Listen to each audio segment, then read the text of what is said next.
going to show you how to do a Netflix party. This is a super cool feature where you can almost watch something with a friend as if you were right on the couch next to them. It's basically something that maybe you've heard about online or someone, a friend has talked to you about this.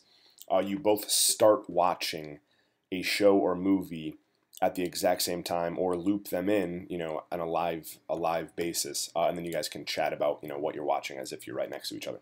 So the first thing is you're going to want to go to netflixparty.com, as we can see here.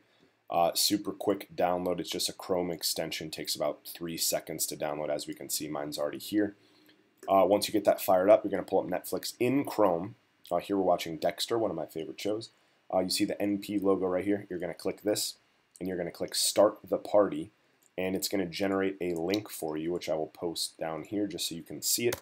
But what you're going to do is you're going to send this link to your friend or family member, whoever's trying to share with you.